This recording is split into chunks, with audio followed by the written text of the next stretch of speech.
Hello friends, मैं हूं उबैद और आप देख रहे हैं भिवंडी टाइम्स। इस वक्त मैं मौजूद हूं चंदनबाग कामत घर में। आने वाली 7 तारीख को गणपति का त्यौहार है और 7 तारीख को यहां पर गणपति की स्थापना की जाएगी। 7 तारीख से लेकर तकरीबन 17 तारीख तक 10 दिन की गणपति होती है। उसके चलते यहां का जो पंडाल है वहां पर जो जिस मंदिर की झांकी बनाई जाएगी उसकी एक झलक आपको दिखाता हूं। ये जो वीडियो आप देख रहे हैं ये है पशुपतिनाथ मंदिर, जो कि नेपाल में मौजूद है, जिसको लोगों ने सिर्फ बाहर से ही देखा है। उसके अंदर क्या है, उसके अंदर का स्ट्रक्चर क्या है, उसकी डिज़ाइन क्या है, वो किसी ने नहीं देखा, क्योंकि वहाँ पर फोटोग्राफी वीडियोग्राफी शायद अलाउड नहीं है।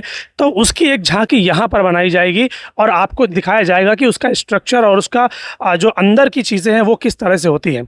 अब साथ ही साथ इस पंडाल का यहाँ पर भूमि पूजन हुआ।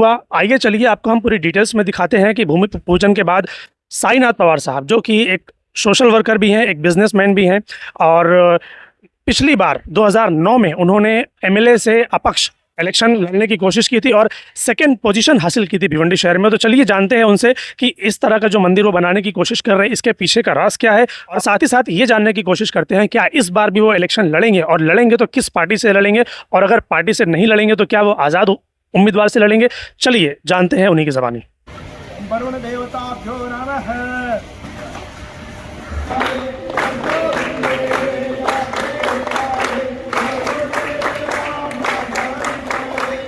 सबसे पहले तो मैं बहुत शुभकामनाएं देना चाहूँगा सबको, और मैं अपने सभी पत्रकार भाई बहन जो सब आए हुए हैं उनका मैं यहाँ पे स्वागत करता हूँ।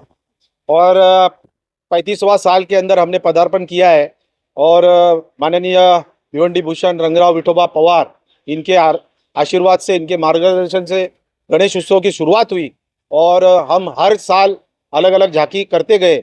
और जैसे कि 2 साल पहले हमने केदारनाथ किया था, और उसके गए गत साल हमने दूसरी झांकी की थी। तो इस समय हम नेपाल स्थित पशुपतिनाथ मंदिर का हम मंदिर की झांकी की यहाँ पे झांकी बना रहे हैं। और बहुत से लोगों का ये कहना था कि आपने हमको अलग अलग दर्शन यहाँ पे हुए और आपके मंडल द्वारा बनाए गए, तो पशुपतिनाथ ये जो है हमारे इंडिया के बाहर है, ऐसा देखा जाए तो इंटरनेशनल है, और वो हिंदुस्तान के बाहर है। तो हम तो बहुत से लोग हैं कि हम वहाँ नहीं जा सकते। तो अगली साल अगर आप यहाँ पे झांकी कर पाओ तो उनके अग्रस्त हमने और मंडल द्वारा जो पदाधिकारी है उन्होंने सोचा, और ये पशुपतिनाथ मंदिर का हम नेपाल स्थित मंदिर का हम यहाँ पे झांकी बना रहे हैं। आगमन कब होने वाला है और ऐसे डिस्प्ले खाते पापा आगमन पंडाल में आएंगे?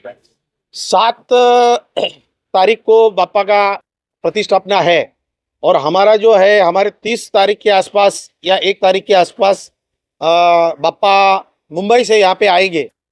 बड़े खेत से मैं कहना चाहता हूँ कि हमारे भिवंडी के जो हालात चल रहे हैं वो बद से बदतर हालात है, क्योंकि मुझे लगता है कि दामन नाके से अगर छत्रपति शिवाजी महाराज चौक हमें जाना है तो मेरे को लगता है कि पूरे हिल जाते हैं। बाइक से जाओ या कार से जाओ या मर्सिडीज से जाओ, पूरी गाड़ी हिलती है, आदमी हिलता है। तो मैं ये अपील करता हूँ महानगर पालिका को कि अभी तो बहुत कम दिन रह गए गणेश उत्सव को, और हर जगह आगमन होता है, ना केवल कामत घर, ना केवल ताड़ाली, लेकिन पूरे भिवंडी के अंदर आगमन होता है, गली कुच्चे में आगमन होता है, और करीबन पूरे भिवंडी की हालात पूरे खड्डों में है। तो मैं यही एक प्रार्थना करता हूँ अपना गणेश जी से कि हमारे जो प्रशासन है उसको सुबुद्धि मिले, और महापालिका को की ओर से वो जो खड्डे हैं हाल फिलहाल वो तो पूरे हो, मुझे ऐसा कहना है। तो एक सवाल ऐसा है, अभी राजनीति से आने वाले चुनाव में, विधानसभा चुनाव और पापा का आशीर्वाद लेके आप भी मैदान में उतरे हुए हैं। अभी मैं ये गणेश जी का, एक्चुअली तो गणेश जी के हम पंडाल में आए हुए हैं और ये कर रहे हैं, लेकिन आप प्रश्न कर रहे हो तो मैं ये बोलना चाहूँगा कि गए बहुत से दिन से, महीना हो गया, 2 महीना हो गया, लोगों ने या 4-5 महीने से लोगों का कहना है कि आप इलेक्ट करो, आप इलेक्शन में आओ, आप कॉन्टेस्ट करो। और मैं ये कहना चाहता हूँ, और मैं खुद को भाग्यशाली समझता हूँ कि 2009 में मैंने इंडिपेंडेंटली कॉन्टेस्ट किया था, और वो कॉन्टेस्ट मैंने किया था मतलब भिवंडी की जनता जनार्दन है, उन्होंने आदेश दिया था और उनके आदेश पे मैंने वो कॉन्टेस्ट किया था। अगर इस बार भिवंडी की जनता और सभी कार्यकर्ता, हमारे मित्र परिवार, अगर उनका आग्रह है और भिवंडी के जनता का आग्रह है, तो उनके मतों का और उनका सम्मान करते हुए मेरी इच्छा है कि मैं कॉन्टेस्ट करूंगा। देखो, बहुत से पार्टी के अप्रोचमेंट्स मेरे को चल रहे हैं और गुफ्तगू हो रही है। आने वाले समय के अंदर आपको पार्टी कौन सी है वो जरूर पता चलेगा और उसके लिए मैं खास करके प्रेस कॉन्फ्रेंस लूंगा और आपके साथ में मिठाई खाऊंगा और आपको उपकृत करूंगा। देखो, सबसे बड़े जो यहाँ पे जब भी इलेक्शन होता है तो सबसे बड़ी अगर कोई ताकत है तो वो जनता जनार्दन है, भिवंडी की जनता है, भिवंडी का मतदार है। और वो भिवंडी की जनता विधायक को जो चुनती है वो उसको भेजती है उसका आवाज बन के विधानसभा के अंदर, और हमारा आवाज बन के आप विधानसभा के अंदर जाओ और उसके अंदर हमारे भिवंडी के प्रश्न जो है, हमारा भिवंडी का विकास है वो रखो।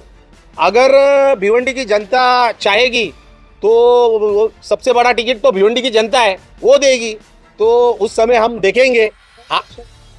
तो आपका क्या मुद्दा होगा इलेक्शन लड़ने के लिए कि आपका बच्चा क्या होगा? देखो, मैं 20 साल से राजनीति के अंदर हूँ। मैंने शुरुआत 2004 में मैंने की, लेकिन 98-99 से मैं सक्रिय राजकारण के अंदर हूँ। सबसे बड़ा हमारा जो मुद्दा है हमारे भिवंडी का विकास। आज मेरे को बताओ, इतने साल हो गए, आज जो हमारी भिवंडी की अवस्था है वो जैसी की तैसी है।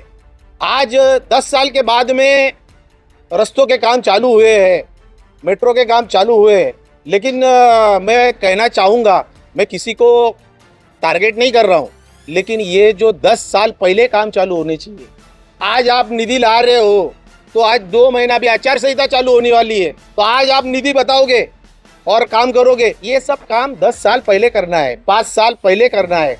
ये सब जो काम है वो विधायक का काम है और विधायक को भेजा ही जाता है कि भिवंडी के हर मतदार का, फिर वो कोई भी कौम का हो, उसका आवाज बन के विधानसभा के अंदर बोले, हमारे भिवंडी के प्रश्न रखे, हमारे भिवंडी के विकास के ऊपर मुद्दा रखे। हमारे भिवंडी के अंदर बहुत से परेशानियां हैं, जैसे आज हमारे मेडिकल जो ये है व्यवस्था है वो बहुत ही खस्ता है, बहुत ही पुअर है।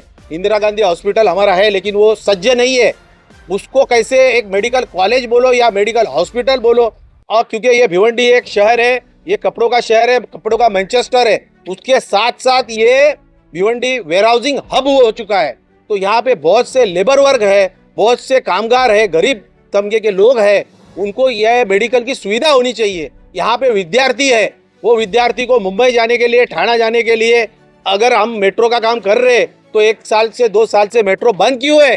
तो इसका आवाज उठाना चाहिए। मुझे लगता है ऐसे बहुत से काम है। आज आप हमारा वराल देवी तालाब बाजू में देख रहे हो, ये वराल देवी तालाब का 2 MLT पानी हमारी भिवंडी की जनता पीती है, हमारी ओल्ड भिवंडी की जनता ये पानी को पीती है। और आज वो पानी आप देखो हरा हो चुका है। हरा मतलब उसकी बहुत अवस्था खराब है। मैंने प्राइवेट लैब से उसका टेस्टिंग कराया तो वो पानी के रिपोर्ट से बहुत खराब आए। तो ये जो सब काम है, जैसे आपने पूछा क्या क्या काम है, तो ऐसे बहुत से काम है। एजुकेशन फील्ड में काम है बहुत से। अगर हम कोई नया कोई इंस्टीट्यूट यहाँ लाते तो रोजगार निर्मित भी होगी। बहुत से काम है, बहुत सी ये है, तो देखते हैं। नहीं, मैं तो पश्चिम में रहता हूँ और मेरा ये भिवंडी शहर में जन्म हुआ है और पश्चिम क्षेत्र में ही मेरा जन्म हुआ है।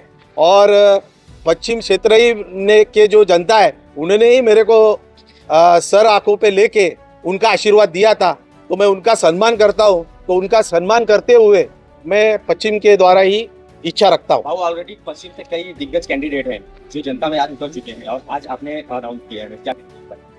देखो, हर कोई उतर सकता है, यहाँ पे सर्वसाधारण व्यक्ति है। हमारा संविधान इतना बड़ा है कि उसके अंदर हर व्यक्ति को इलेक्शन लड़ने का, विचार रखने का अधिकार है। तो जो भी कोई इच्छा रखते हैं उसके लिए शुभकामनाएं, और वो रखे, वो तो एक अपना मूलभूत अधिकार है। धन्यवाद। Thank you. गणपति बाप्पा।